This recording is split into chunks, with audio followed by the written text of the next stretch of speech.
A drop is a controlled lowering. In the past, I've said it's a controlled fall, because when you're falling, it doesn't take any energy to fall. So if it's a controlled fall, you're really efficient with maintaining that momentum, with maintaining that energy.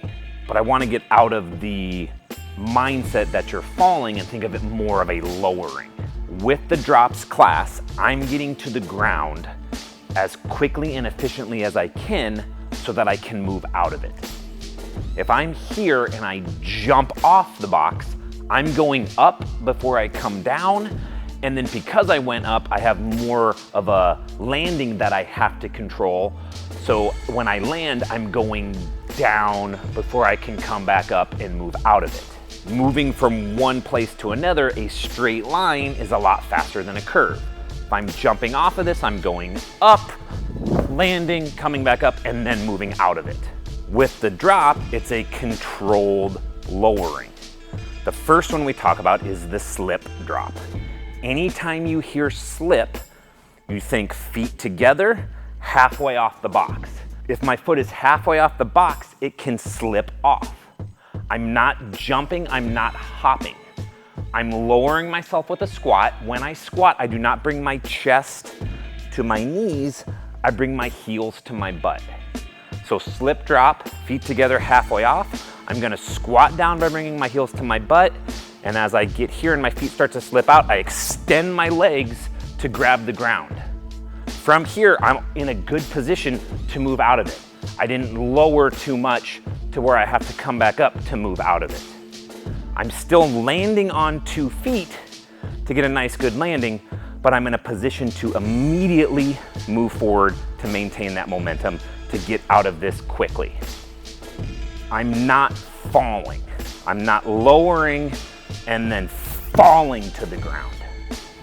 I'm actively engaging my legs, slipping off, reaching for the ground, grabbing the ground and pulling it to me. Ultimately, my chest does not change levels that much. If I'm falling, my chest lowers a lot. If I'm dropping, I'm here, my legs extend, I grab the ground, my chest didn't move as much so that I'm ready to move forward. Again, with that slip, feet together, halfway off, lowering, bringing my butt to my heels, getting the position where they slip off, actively shooting my feet to the ground, grabbing the ground, getting ready to move out of it. If I do an incorrect squat where I bring my chest to my knees, my weight gets in front of me, I'm gonna fall off. If I bring my heels to my butt, even if I start to fall, I can just sit down. A little bit harder on a skinnier obstacle like this, but if there's a larger obstacle like here, I can just sit back and be safe as opposed to reaching forward and falling off. Starting with that basic slip drop, again, anytime I hear slip, feet together, halfway off. The slip drop is great for things that are about hip height.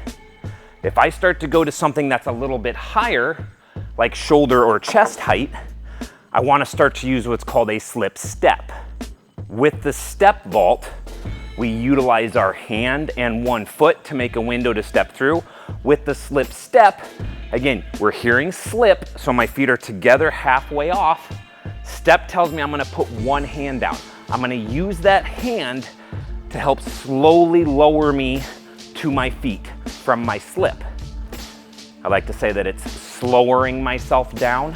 From here, feet together halfway off, squatting, bringing my butt cheeks to my heels as I put 1 hand down, fingers facing in the direction I'm going, and I slip off, but use my hand to slowly lower me down so that when I land, I'm still in a position where I can move out of it.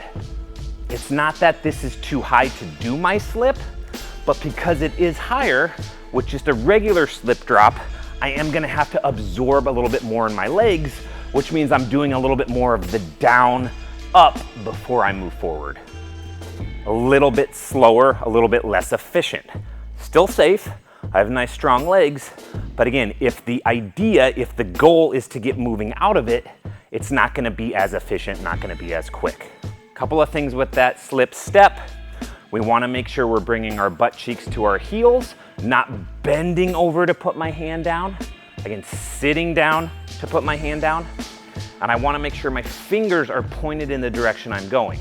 If I turn my hand, I can tend to turn as I'm lowering as well, which if I'm landing on something precise like a rail, that's not going to be good, but I'm also trying to go that way. If I'm facing this way, I'm not going that way.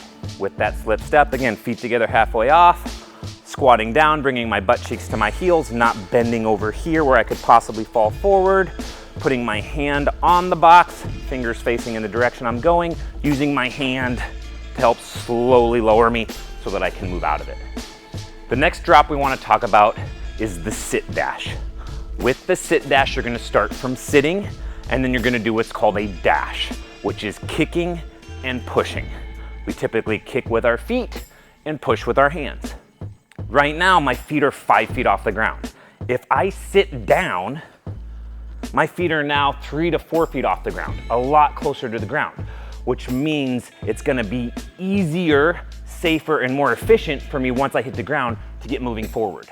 With that dash, I'm going to kick my feet, not my knees. I'm not kicking here. It's almost like I have an axle through here that I'm moving around. And then I push with my hands. I don't want to push with my feet. Knees stay here. I kick with my feet as I push with my hands. Get a nice good landing, able to move out of it. Pretty basic, pretty simple. All of these drops are.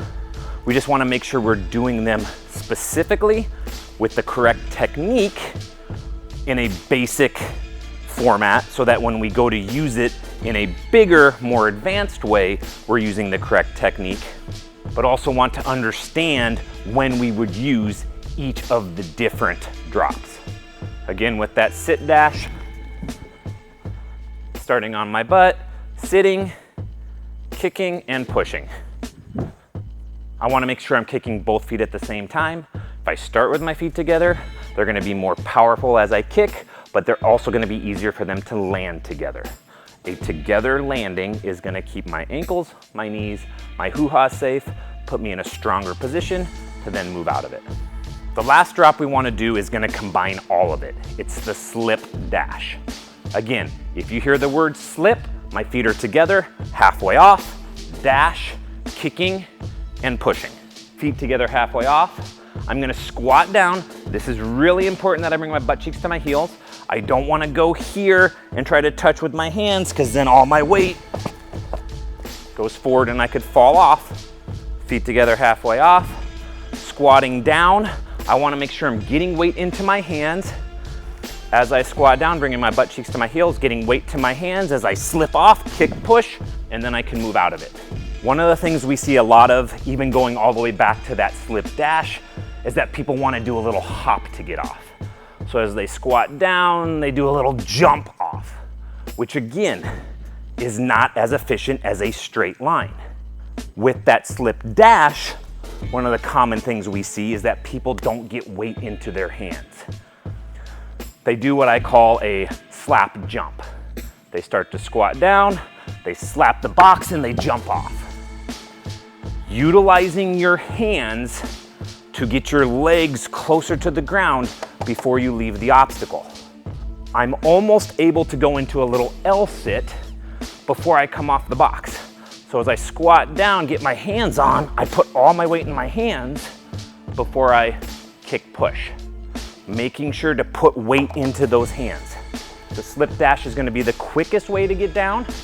Feet together, halfway off, I squat, bring my butt cheeks to my heels, get weight into my hands, slip, kick, push. I'm ready to move out of it.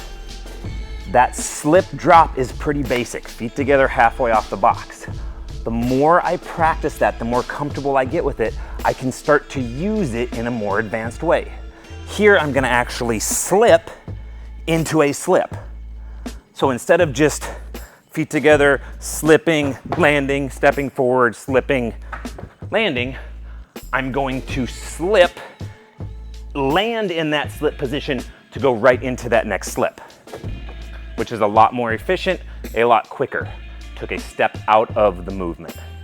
The more comfortable I am with that basic slip, the easier, the safer, the more comfortable I will be with that more advanced slip. These basic 4 drops that we covered aren't hard, but they build to other more advanced drops, whether that's on a bar, jumping into a slip, or doing it at height. The better you get at it at that basic foundational level, the easier, safer it will be at the advanced level. Sometimes a slip will not get you far enough to be able to get to where you're trying to get to.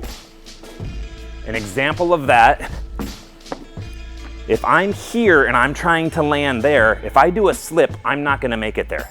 Even a dash, that's gonna be hard for me to get my feet there. So I have to be able to lower myself through jumping and then controlling that landing. Again, as I do this, it's more of a controlled lowering.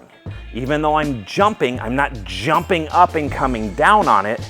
I'm more jumping as I lower myself to it. And then controlling the momentum of that landing so that I don't fall off. We want to be able to get good at coming down, lowering ourselves, landing, and sticking it. So feet together, I lower to the box and I stick it. I'm here, I start to lower, I go there. I don't jump and come down on it.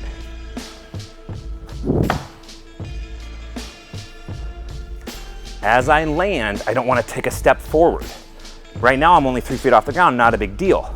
But if I'm jumping and landing at 7 feet high, I can't take that step down. Sometimes you're in a position where you don't have to stick it. You can maintain your momentum out of it. In this situation here, I can use that side Kong that we do in every warm-up where we scoop to the rail, jump our feet over, and then ground Kong out to maintain my momentum. It's the same setup here. I'm gonna land, scoop to the rail, put my feet on the ground and run out of it with that side Kong. So I jump, land, scoop, maintaining my momentum out of it. Again, the main idea about this is that we're maintaining our momentum. I'm jumping, and the momentum I create from my jump, I then maintain by scooping to my hands to get into that side Kong to then run out of it. It's 2 feet to 2 feet. I immediately scoop to my hands, immediately go to running out of it. The side Kong we cover in a different class, understanding that I'm using the correct hand and the correct foot as I move out of it. Using the incorrect hand and foot is just gonna make it less efficient and less safe. Along with maintaining that momentum, utilizing the side Kong, we then transfer that side Kong into what's called a gallop. It's a form of quadrupedal movement that we utilize to disperse our energy and maintain our momentum on the ground. At first, as a cue, we're gonna use the rail, just like we do in warm-up. So 2 feet to 2 feet, I land, I immediately go to my side Kong, and then I immediately go to another side Kong to then ground Kong out. Getting used to utilizing our hands to continue to move forward, controlling that lowering, controlling that fall, maintaining that forward momentum. We then remove the rail and we do that same thing we just did, but on the ground. If the rail was there, I would go hand, hand, and I would jump over the rail. One of the things you can use is a line on the ground to simulate the rail so that as I'm falling this way, I'm using the correct hand, hand, foot, foot, just like we do with that side Kong here. That side Kong that we do on the rail in warm-up builds to the side Kong here and the gallop there. Maintaining momentum while dispersing the amount of force that comes into your body. 2 feet to 2 feet, scooping immediately to my table, scooping immediately to my table. Maintaining that forward momentum.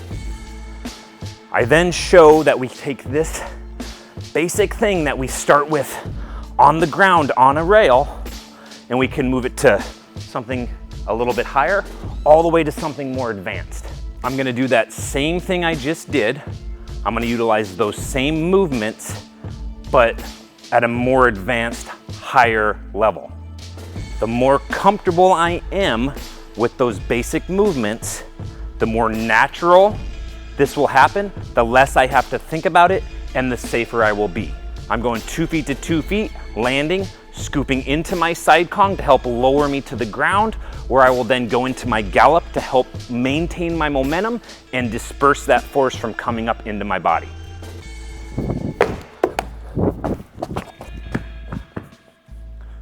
Same thing we've been doing here closer to the ground, utilizing it to get down from 10 feet really quickly, really safely, maintaining that momentum.